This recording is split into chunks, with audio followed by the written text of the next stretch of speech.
श्री कृष्ण कहते हैं, आलसी व्यक्ति कभी भी सफल नहीं हो सकता। जिसे अपने जीवन में ऐसो आराम प्यारा है, उसे मेहनत करना अच्छा नहीं लगता। भला वह व्यक्ति कैसे सफल हो सकता है? इसलिए अगर आपको कोई काम करना चाहते हैं तो अभी से आलस्य त्याग दीजिए। अपने काम को कभी काल पर नहीं टालना चाहिए, क्योंकि वह व्यक्ति समय की महत्वपूर्णता ना समझकर उसे व्यर्थ में ही गंवाता है। अंत में उसके पास कुछ करने के लिए समय नहीं बचता। किसी भी व्यक्ति के अपने जीवन में सफल ना होने के सबसे मुख्य कारण होते हैं खुद पर भरोसा ना होना। जीवन में वही व्यक्ति सफल होता है जिसे खुद पर भरोसा हो। जिस व्यक्ति को खुद कहा कि हे प्रभु, जब मैं पैदा हुआ तब मेरी मां ने मुझे त्याग दिया, इसमें मेरा क्या अपराध था?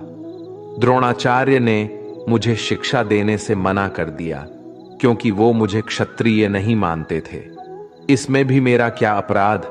और द्रौपदी के स्वयंवर में मुझे अपमानित किया गया क्योंकि महाराज परिवार का हिस्सा नहीं हूं। जवाब में श्री कृष्ण ने कहा, हे कर्ण, जरा ध्यान से सुनो। जब मेरा जन्म हुआ तब मैं कारागार में था और मैं पैदा होते ही मेरी मृत्यु मेरा प्रतीक्षा कर रही थी।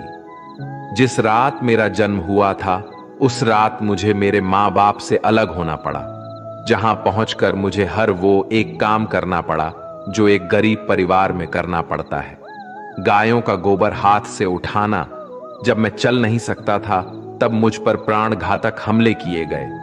मुझे मारने की बार बार कोशिश की गई। ना मेरे पास बचपन में शिक्षा थी, ना ही महल था, ना कोई गुरुकुल था, ना कोई विशाल सेना थी, लेकिन तब भी मेरे मामा मुझे उनका सबसे बड़ा शत्रु मानते थे। मेरा भी जीवन कई चुनौतियों से गुजरा है। ये बात इतना महत्वपूर्ण नहीं है कि जीवन में कितनी बार अपमानित होना पड़ रहा है, पर यह महत्वपूर्ण है कि आप उस अपमान का जवाब कैसे दे रहे हैं। आपके पास ज्ञान है जिसका आप इस्तेमाल कर पा रहे हैं और इन सब चुनौतियों को पार करके कैसे आगे बढ़ते हैं। ये बात सबसे अधिक महत्वपूर्ण है।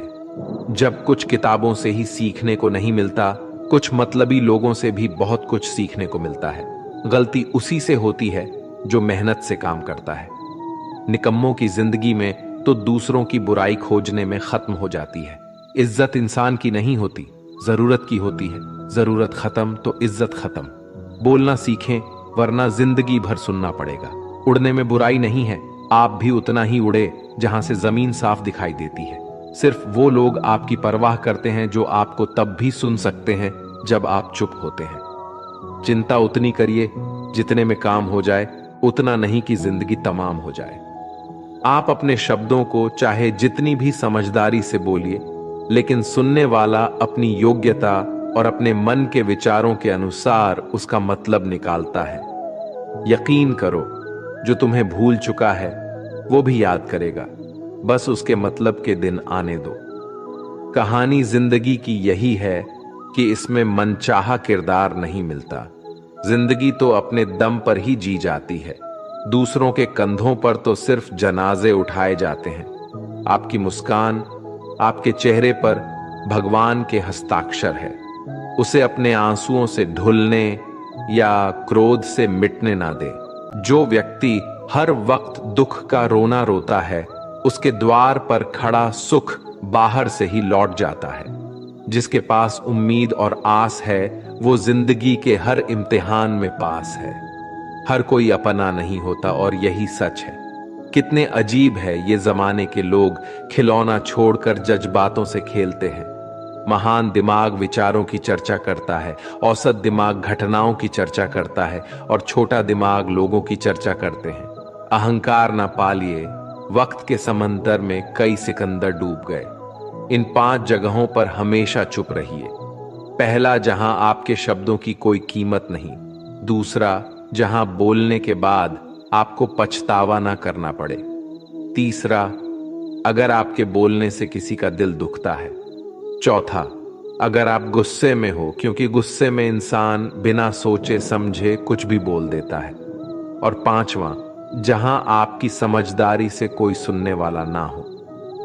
किसी का कष्ट देखकर अगर तुम्हें भी कष्ट होता है तो समझ लेना तुम्हारी आत्मा में परमात्मा विराजमान है। सिर्फ सुकून ढूंढिए, जरूरतें कभी पूरी नहीं होती। जिंदगी में सारा झगड़ा ख्वाहिशों का है। ना तो किसी को गम चाहिए और ना ही किसी को कम चाहिए। जिसके इरादे हमेशा साफ होते हैं, कई बार लोग उसके ही खिलाफ होते हैं। जो तुमसे तंग आ जाए उसे छोड़ दो, क्योंकि बोझ बन जाने से याद बनना बेहतर है। झूठ की खरीदारी ज्यादा दिन तक नहीं टिकती, सच एक ही सही अंत तक साथ देता है। किसी इंसान के आज को देखकर उसके भविष्य का मजाक मत उड़ाओ, क्योंकि समय में इतनी शक्ति है कि वह कोयले को भी धीरे धीरे हीरे में बदल देता है।